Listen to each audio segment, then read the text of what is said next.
Kamusta mga kaibigan? Bob Arum dedesisyonan na kasi Mero Cuadro Alas posibleng pumalit nga po kay Luis Nery sa nalapit na laban nila ni Naoya Inoue sa May 6. And bago tayo magpatuloy mga kaibigan, pa-like and subscribe naman and always pa-hit ng notification bell.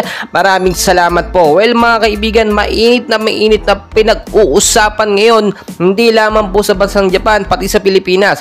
Yung nagiging malapit na laban na nga po ni Naoya Inoue at Luis Nery sa Japan sa May 6, 2024. Umapila po dyan ng ilang mga Pilipino dahil nga po ayon din sa ating nakuhang report ay si Mero Cuadro Alas ang kanyang unang lalabanan at kinumpirma po yan ng ilang mga source natin.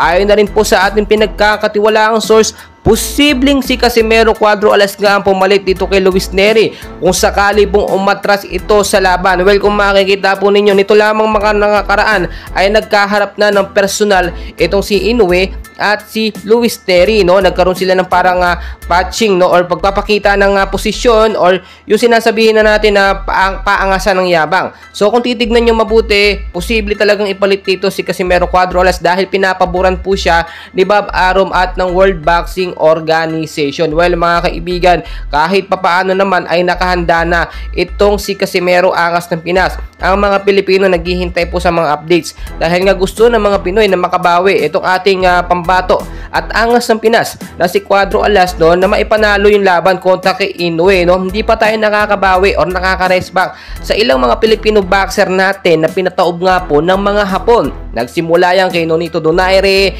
dito kay alias Pretty Boy, kay Marlon Tapales, at finally, eto yung ating nag-iisang Alas talaga kasi Mero Cuadro Alas, hindi natalo si Alas sa Hapon na si Yukinori Ogoni. Bagkos tabla ang naging laban, talagang nakita natin posibleng dinuga or nagkaroon ng bayaran dahil nga po yung referee ay talagang pinalabas na tabla yung laban kay Yukinori at kay Mero Cuadro Alas. Well mga kaibigan, hanggang ngayon hinihintay talaga natin at kailangan natin suportahan si Alas na maipush nga po na siya ang pumalit dito kay Luis Nery. At titignan nyo din, marami nagsasabi sa atin, kayang-kaya nga ba ni Mero Angas ng Pinas sa talunin itong si Inoue kung sakaling magkaharap sila. Well mga kaibigan, walang duda na kayang-kaya ni Mero. Nakita nyo naman full performance, pagpa-practice, ensayo pa lang sa mga previous fight ni Mero Angas ng Pinas kung papaano siya bumanat. Hindi po kaparehas ni Tapales. Itong si Mero, ibang-iba lumaban to, kaya nga po hindi na pinatulan ni Angas ng Pinas yung sinasabing tune-up fight o friendly match-up between Marlon Tapales ay siyempre masasayang lamang at mapapagod ang kanyang pangangatawan.